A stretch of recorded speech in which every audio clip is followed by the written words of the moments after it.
Hi, hello. So I just finished reading Frankenstein by Mary Shelley. I know there was a Netflix adaptation of Frankenstein not too long ago, so maybe the story is a little bit fresher in everyone's minds right now, but this is the first time I've gone and read the actual book.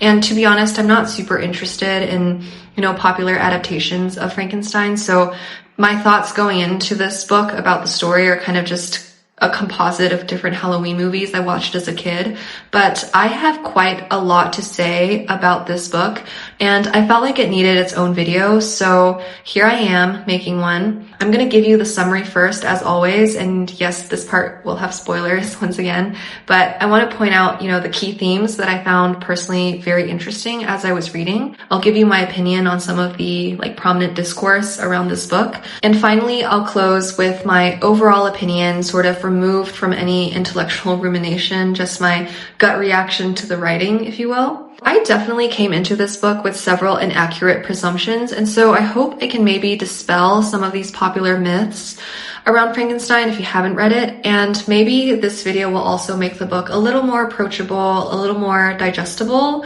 and encourage others to read it, because I do ultimately think it was worth the effort. It did, however, take me quite a bit of effort to get through. So the story is framed in what's called the epistolary style, where it's presented in a series of letters and journal entries.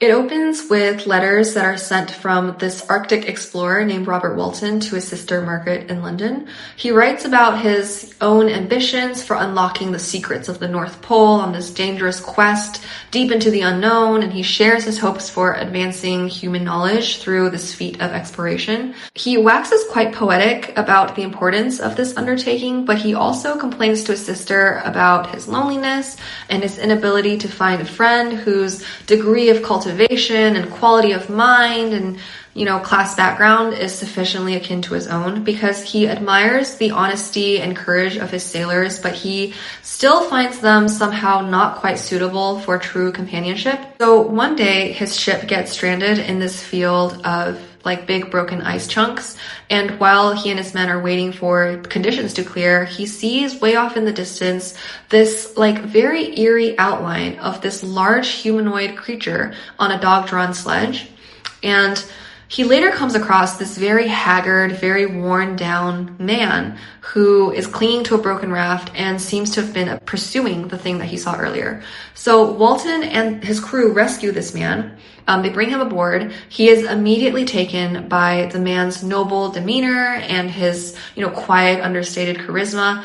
And as Walton is nursing this man back to health aboard ship, he slowly learns the story of his mysterious refugee.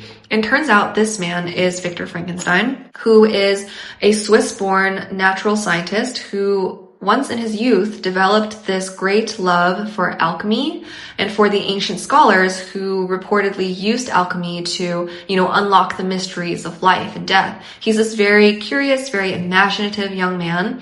And he's also the son of a wealthy elderly father who once saved the much younger daughter of a close friend from poverty and then ended up marrying his ward. And contrary to the Netflix adaptation, Victor's parents are described as being very loving towards each other as well as to their children.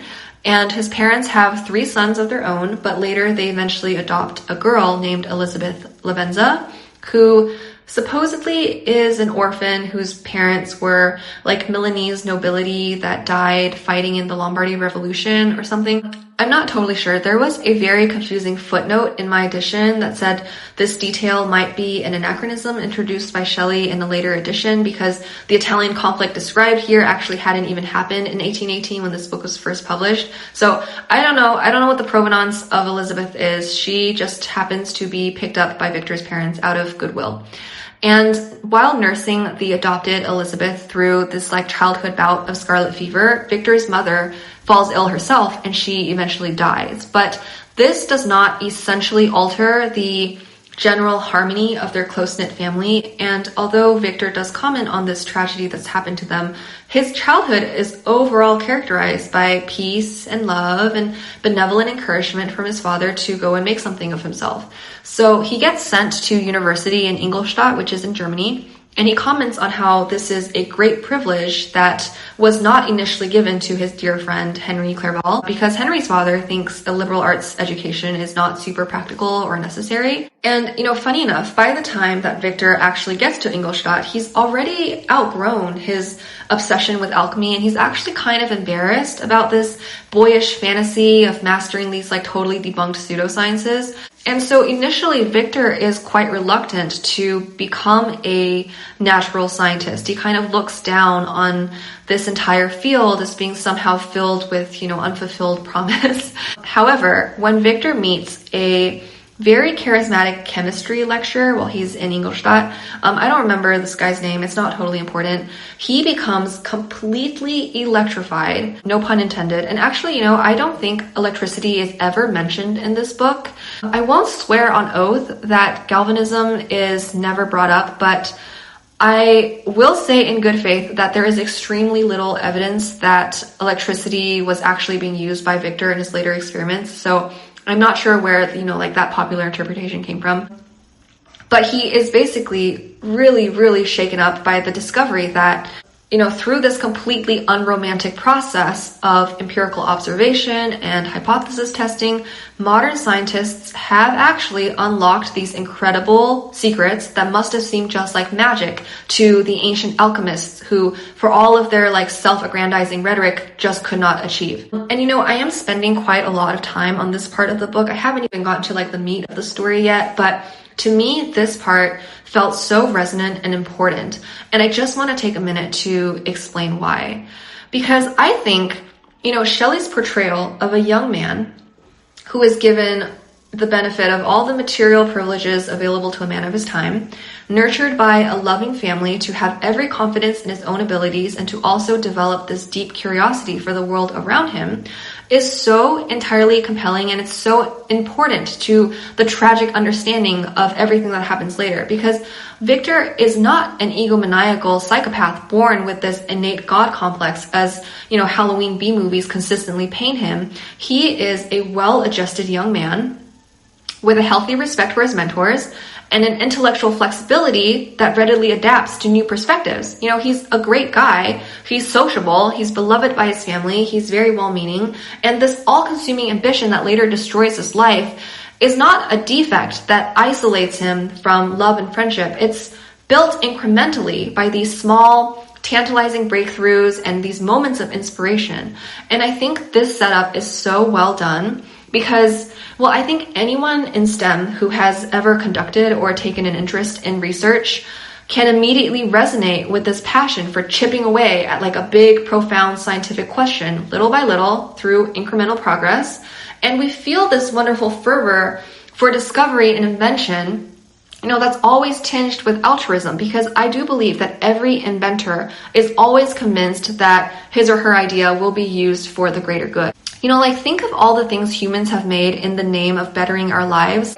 Dynamite was invented to make mining easier and to make tunneling and construction easier. And so it was supposed to let us, create these networks of communication and shipping and travel between distant areas of the country that otherwise would be not traversable without it. But of course, it's also been used for warfare and violence. And if you think about the chemical fertilizers and the organophosphate compounds that have allowed us to build bombs and gas civilians, those things have also eradicated famine in the developed world. Nuclear fission research was originally intended to solve an energy problem, and look where that got us. Infectious disease research was intended to cure us, but now we live with this ever-present threat of an outbreak by a bioengineered pathogen. And I'm not even going to talk about AI here because I think it's too on the nose, and maybe it's even too early to say just how eerily prophetic Frankenstein was. But, I think you already understand why humanity's latest breakthrough is absolutely loaded with sinister potential. I think every single invention ever was dreamed up by starry-eyed individuals with at least enough EQ to work in a team, because progress simply does not happen without coordinated manpower, who believed in the moral benefit of their work. Because, by and large, government grants and private investment is not given to evil projects. The things that have caused the most harm to humanity were not crafted in a dark room by an evil genius working alone. They were made with institutional support, They were made under benevolent mentorship by well-meaning people with passion, drive, and tenacity. And, doesn't that sound just like a college application? Like, isn't this something we all aspire to be? When Victor Frankenstein gets really close to unlocking the secret of reanimation, or whatever, he works himself up into this state of mania that is pretty much as close as the book ever gets to this mad scientist trope. But if you read, any interview of a tech founder or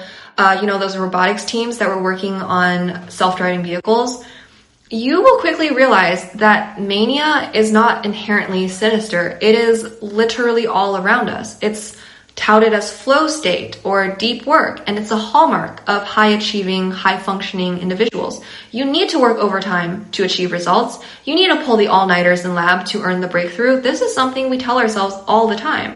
And so, Frankenstein brings up this question of, where do we fall off the cliff? Where along this happy little process of incremental optimization do we enter darkness?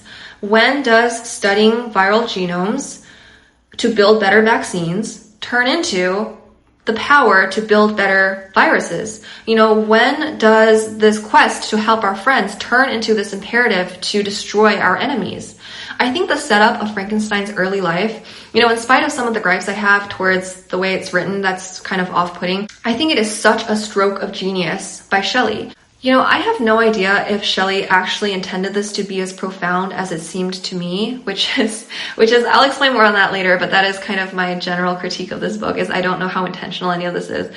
But when I read this, I immediately felt like it was 100 times more compelling than, say, the Netflix adaptation that tried to make Victor seem somehow exceptional or damaged or marked recognizably in some way as being destined for evil. Because he was just a privileged, precocious, happy young man with a dream, and the reality is, evil is manufactured every single day on this earth by people just like that.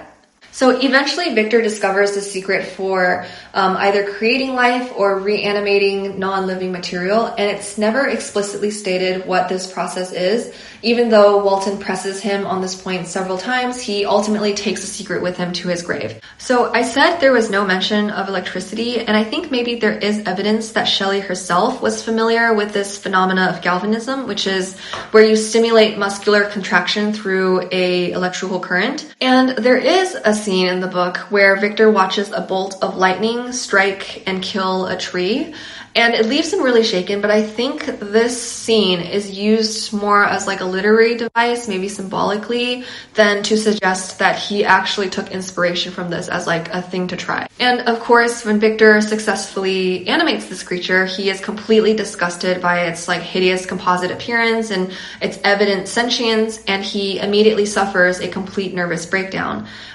Victor is constantly having nervous breakdowns, and it's very inconvenient for his loved ones. But his friend, Henry Clerval, comes to Ingolstadt to nurse him, but Victor never really fully recovers. He spends the rest of his life living in perpetual fear, remorse, and hatred for this thing that he brought to life. And it ultimately has pretty terrible consequences on him and his family, because the monster ends up killing his younger brother. It kills Henry Clerval. It kills his like sister slash wife, literally, Elizabeth. And indirectly through suffering, the monster also becomes responsible for the death of his father. So I want to just give you a minute to let the horror of it all sink in a little bit, because seen from Victor's perspective, he's essentially created this thing with superhuman strength and agility who repeatedly evades capture but is ever present in his life. The monster makes several very heart-wrenching appeals to Victor for sympathy and friendship, and I think most of us are familiar with this part of the story. So Frankenstein's creation is universally rejected and feared by all the humans it meets. Everywhere he goes, his appearance incites this violent expulsion immediately, even after, he saves a young girl from drowning, and even after he spends nearly a year doing little favors for this family that he tries so hard to befriend. Their first reaction to him is violence and running away. Every single person he meets treats him as a monster, even though he initially approaches them with curiosity and goodwill, and he very quickly learns to fear and to resent, and ultimately to form this very deep hatred for his creator, who birthed him into this hostile environment and then abandoned him. It is a terribly lonely existence, and I think modern adaptations always, work this part of the story in. It's very central to the pop culture understanding of Frankenstein, and I think modern readers can very quickly sympathize with the monster's, cries for help and understanding and kindness and justice. But I do think it is very important to point out that by the time we finally meet Frankenstein's monster and we hear his version of events, it's become apparent through his own admission that he's already murdered Victor's baby brother and caused an innocent girl to be convicted and executed for this crime. So there is already blood on his hands. And Victor must weigh the monster's actions against his words, because there is no space in the timeline of this book where the monster is truly guiltless. We, as did both Victor and Robert Walton, only have the creature's own words for the terrible injustices that spurred these killings. There is no omniscient narrator that follows the creature's journey from Ingolstadt, where he's created, all the way to this remote village of Chamonix, where he finally confronts Victor. We all, the reader included, learn of the monster's experiences through his own words. And so I think there's something that's really, really compelling about the way Frankenstein is written that later movie adaptations just aren't capable of reproducing. Because to me, a huge theme of this book is guilt and innocence, and how moral judgment is fundamentally the product of emotion rather than rationalism, because no one person can know the entire truth. We think we know the monster story, and maybe we do, but Victor only knows that this is the creature that murdered his baby brother and framed an innocent young woman. And the Frankenstein family think that they know that this woman is innocent because of their shared history and how they perceive her character. But the court only knows that she has no alibi and she was found with evidence of the murdered boy on her person. The villagers only know that Frankenstein's monster is not human. And if an 8-foot tall patchwork of corpses drag your daughter out of the river, I guarantee you that you would shoot it if you had a gun on you. And I think if you came home one day and found this creature standing over your elderly blind father who is completely helpless to defend himself, your first instinct would also be to chase him out of your house and then break your lease and get out of town.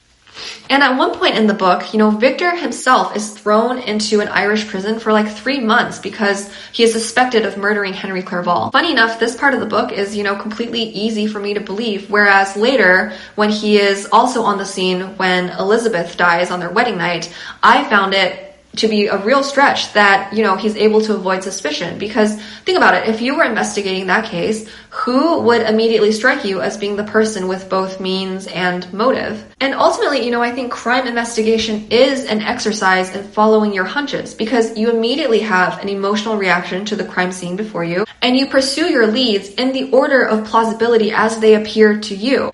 I don't think authorities consider every outlandish explanation, like, oh, what if this crime was actually committed by a reanimated corpse? Or, oh, what if this demonic creature that just dragged my daughter out of the river is actually giving her CPR? Occam's razor is just a dictum that eliminates any facets of the truth more complex than what we choose to tolerate. That's what crime investigation is, at least according to the years of true crime podcasts that I've listened to at work. So it's commonly noted that being judged by our appearance is a big theme of Frankenstein, and this is often part of contemporary adaptations as well. But when I read this book, I realize that actually, appearances are all we ever have to judge by. We cannot know 100% whether someone else is being sincere or just trying to make us believe that they're sincere. We can never gather enough evidence to clear or condemn anyone with 100% certainty. And, I've seen commentary that say, Frankenstein's monster is an allegory for the queer experience, or that disabled people are Frankenstein's monster, or like XYZ disenfranchised group are Frankenstein's monster. But I initially came away from reading this with the thought that, actually all of us are Frankenstein's monster. Because if any of us were found in the wrong place at the wrong time, we could be condemned, we could be ostracized, we could be incarcerated, we could even be killed in the name of justice. To destroy life in the name of justice is somehow a power that human beings have ascribed themselves despite our limited capacity for understanding what justice truly is. And Victor Frankenstein repeatedly says that he is bound by his duty and his conscience to not die until he is able to kill his monster. And this, to me, more than anything else, felt like such an insane exertion of ego, because to feel this black and white moral certainty, this absolute moral imperative for killing a sentient being based on the evidence of an incomplete perspective, and then trivializing the evil of this act by saying that this creature is not fully human, that's the closest Victor ever gets to a God complex. Madness does not, to me, lie in his zeal to create life. It lies in his determination to destroy it. But again, we let society get away with this all the time, so how can we, as readers, feel the injustice of Victor's vow for vengeance when we live in a society where this is literally the norm? You know, forget the death penalty. I mean, what is war if not just passing judgment en masse upon our enemies? You know, are any of these 18-year-old military recruits by themselves posing an existential threat to democracy? Or are all threats mostly imagined, hypothetical evils that we willingly ascribe to innocent individuals without compunction day in and day out because they're different and unknowable and potentially harmful? Because that's exactly what everyone does to Frankenstein's monster, and we are all so torn up about it.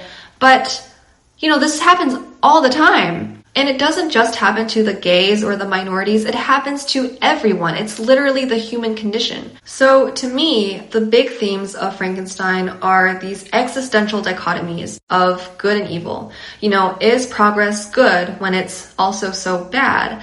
And are humans capable of knowing which is which? Because we, at the end of the day, you know, despite all of our intelligence and imagination and capacity for empathy, we all rely on our five senses to discern reality from fiction. And there is no sense for assessing the truth. We only have compassion and the willingness to trust one another. And so often that is just not enough. And so Frankenstein, to me, is not about expanding our compassion to a disenfranchised group. It is about our fundamental failure as a species to ever have enough compassion for our fellow man. Okay, well anyway, now that I've covered the big things, I want to talk about like other slightly disconnected parts of the book that stood out to me. And I want to just start by pointing out that popular on-screen portrayals of Frankenstein, at least from my memory, tend to be set in these like dark, grimy Victorian cities, but actually the book takes place against this backdrop of like lush forests and placid lakes and glittering snow-covered mountains and vast glacial expanses. The towns along Victor's journey are described as, you know, nestled in the Alps or folded in the verdant meadows of the Rhineland or cresting the bleak expanses of the Scottish moors. Everywhere he goes, nature is portrayed as eternal and sublime and powerful, yet innocent. So Frankenstein was published at the height of the Romanticism movement in the late 18th, early 19th centuries, and this perception of nature as being morally pure and spiritually uplifting and very noble, yet strangely inorganic and just completely at odds with human industry and urban life, is so characteristic of this period. And I haven't read too many romantic novels, but I have seen many romantic paintings from the 19th century, and Caspar David Friedrich's Wander Above a Sea of Fog immediately came to mind as I was reading Frankenstein. In fact, I think that painting was completed in 1818, which is the same year that Frankenstein was published. If you have ever seen that painting, you will immediately understand, you know, the vibe of nature in this book, because nature in Frankenstein is like a force to be reckoned with. It's something to be respected, maybe feared, but it's also something with which you can only engage in select ways. And nature is completely separated from this domain of man in his cities and towns, and that's, you know, something I will touch on a little bit later. I wanted to talk briefly about what this perception of nature brings to the book, because to me, it evoked more than anything, this contrast between God the creator and man the creator. Personally, I am not Christian, but I think it's quite important to evaluate this book in the context of a Christian framework, Because God created the mountain and the sea and the sunshine that burnishes the wheat in the field and the thunder and the lightning that shake the earth. And the natural world is presented as this perfect thing with harmony and beauty and justice. And things in nature are free because they are guiltless. They coexist without malice. And I think there's this, popular idea that animals kill only to survive, whereas humans will kill out of like greed and envy and lust and whatever. But interestingly, Victor Frankenstein frequently seeks shelter in nature, often in very bleak and very harsh conditions, to escape from these like man-made conditions of guilt and remorse that he just can't face. But he isn't physically optimized for such environments. He is not physically adapted for the cold. He can't forage to sustain himself. And he never ever manages to catch up to his creature, who is simply better adapted for surviving in nature than he is. And I think it's such a weird inversion that this creature that is born from science can simply melt away into the landscape and be one with nature. The book version of Frankenstein's monster is not hiding away in some urban sewer network. He is roaming freely in the corners of the world that are undisturbed by man.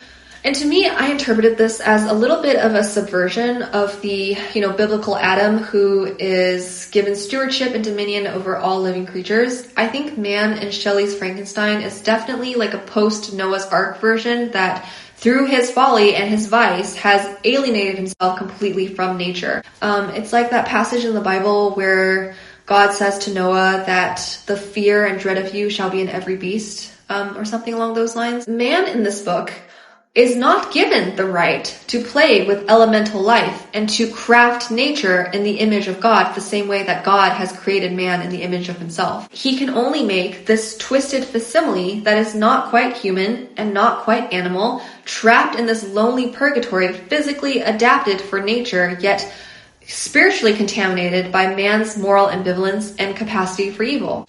So what does it mean if man cannot create nature, if man cannot replicate this self-sustaining, peaceful, natural order that God gave the earth? Because man is clearly capable of destroying it. So are we as a species brought into the world purely for destruction? Shelley does not comment on this, but I think you cannot read a 19th century veneration of nature without being aware of the unspoken contrast that is civilization, urbanization, and mankind's conquest of nature in the name of progress. Because if nature is good, and if man cannot restore nature through a creative process, and if man's survival is contingent on overcoming nature, then the logical extreme of all of these things is that to promote good, we as a species must kill ourselves. If you follow the facts as presented by Shelley, we cannot ever hope to innovate our way out of a fundamentally evil state because innovation is always going to be this double-edged sword that does more harm than good. Do I agree with this view? I think you could argue, that all human innovation since the 1700s has on balance dramatically benefited our species to the extreme detriment of the planet. But personally, do I love this 19th century romantic take on nature? Well, as a biologist, I think no. I think it is completely oversimplifying the problem if we pretend that there is this fundamental separation, moral or otherwise, between nature and man. This idea that God gave us a perfect world to destroy is, in my agnostic opinion, overvaluing the Disney, Ghibli, Wind in the Willows, Frog and Toad children's book view of nature as being somehow non-combative and peaceful, when in fact life itself is the most existential arms race of all time. That is literally what evolution is. There is constant warfare from the smallest scale onwards for survival and competition of resources. And that's just life. And I just do not believe that it is a fundamental spiritual failing unique to humans to take advantage of our strengths at the detriment of those around us. I think that is ultimately the goal of every species, to live. Because life is violent and life is not fair and there are only limited resources that we are all competing for.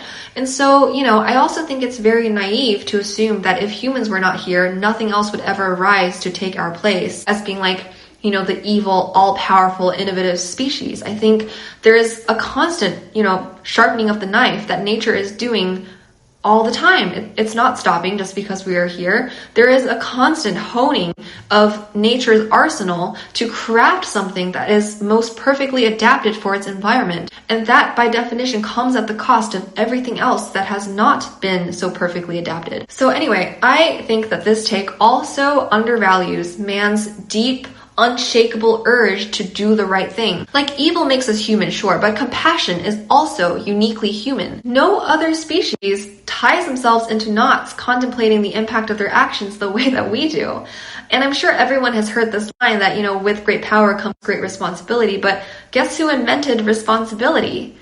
We did. So I think ultimately I refuse to buy into this fatalistic view that the only way to be morally good is to kill yourself. I think it's, oversimplifying the story just a little bit, even though on the whole I do agree with this view that humans do more harm than good. But I do also think that the only way out is not through mass suicide, it's just through innovation and trying our best to keep our compassion one step ahead of our capacity for harm, which is not a solution, I understand, but Shelley's take is not a solution either. And just as a side note, I think it was very interesting the way that death is perceived as a total end. And it's quite odd because if you think of this story as being within a Christian framework where God does exist and therefore morality does exist, there is just no suggestion of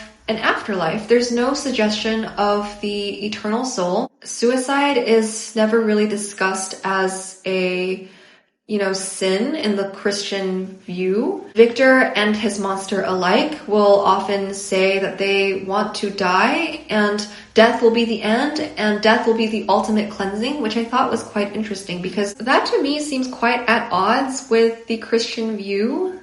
I could be wrong. I'm not totally sure. But anyway, yeah, I thought I'd just point that out because I also found that quite interesting. And okay, the last thing that really caught my attention while I was reading this book was Shelley's portrayal of women and somewhat related her treatment of physical beauty in this book, because every single woman is described as gentle and beautiful and good, and I don't think it's done in a very tongue-in-cheek way. I think Shelley is genuinely writing her ideology here. Women are good if they are kind and nurturing and beautiful, and women belong because they are encouraging and stabilizing, and they can function as emotional anchors for all of these wild, reckless, ambitious men as they're off studying or exploring the Arctic. And you can argue that this is in fact Victor's or Robert Walton's view because they are the ones narrating and writing the letters, but there is nothing in the book itself to suggest that Shelley is trying to subvert this portrayal of a perfect woman. So I kind of just take her at her word, and I think she is projecting her ideal here that she believes in. And quite frankly, I don't care too much about this idea of women being nice or domestically grounding and nurturing. I think lots of women sincerely want to be the warm, beating heart of their home, and they want to take care of their family. So, why does it matter if this is socially taught?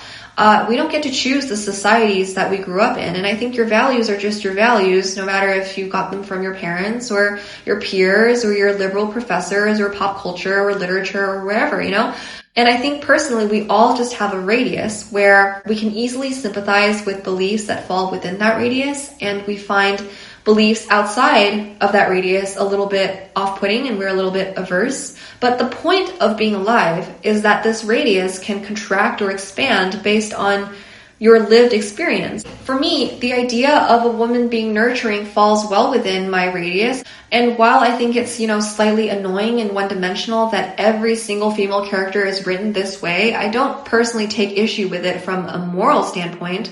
However, there is also a huge emphasis on the way someone's physical beauty demarcates virtue or noble birth or moral uprightness that I found a lot harder to swallow. It's stated, that Victor's parents adopted Elizabeth Lavenza because she was physically more noble looking and more beautiful than the other orphans she was living with. And men are constantly described like this too, but they're more frequently given the benefit of the doubt when their personalities turn out to be, a lot better than their looks would otherwise indicate. But for women, physical beauty is again and again seen as a stand-in for morality. And the fact that this is so uncontested makes me a little bit uncomfortable because it shows just how widely accepted this idea was. I think Shelley believed it, I think her audience believed it, and I think we are all still living in the shadow of this idea. It brings to mind, the study of phrenology that was invented at around the same time. This idea that you could, map out the lumps on a man's skull and get a sense of the underlying brain structure and determine his personality based on what his head looks like. Along with all of the other pseudosciences regarding outward projections of personality that later devolved into racism and ethnic cleansing in the 20th century. So it's not really something to be taken lightly. I find this obsession with beauty that's also so characteristic of the Romantic movement just a little bit sinister. And it's almost alarmingly meta for me to read a book about the pitfalls of judging someone by their appearance when I know it is written by and for people who would have also judged me immediately by my appearance. I don't think, as an ethnically Chinese woman, I have ever read classical Western literature without the fact of my identity weighing on my mind. And depending on the book, I can kind of turn down the volume on this inner voice until it's nearly inaudible. For example, when I'm reading Jane Austen, which is about a very specific social era, and I can kind of lose myself in the moment. Or even when I'm reading Walter Scott, despite the totally blatant racial overtures because they are adventure stories written to entertain. But when a book is as existential as Frankenstein tries to be, I can't help but notice when the narrative is personally failing me. So that brings me to my concluding thoughts, and I have to say, I think first and foremost that this book was not enjoyable for me to read. I think the dialogue is melodramatic and overwrought. The prose is very tell not show in a way I just can't stand. And I honestly don't even think the epistolary style was utilized very well either, because sometimes letters have a way of provoking suspense where the silences are more ominous than the communications themselves. I'm thinking, for example, of Bram Stoker's Dracula. But Shelley's version is so ham-handed and presented in such a consistent register that it just feels like the entire story is written in a 4/4 time signature in G major key.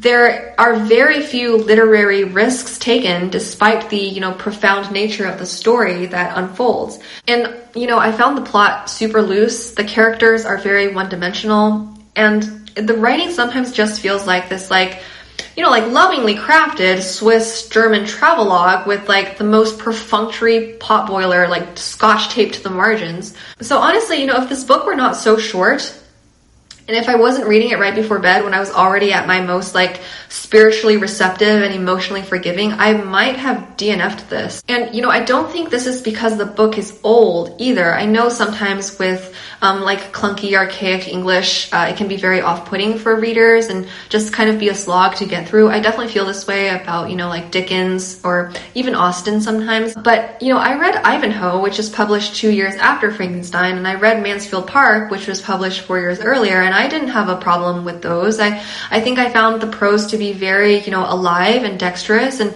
filled with a cast of multifaceted characters, both male and female.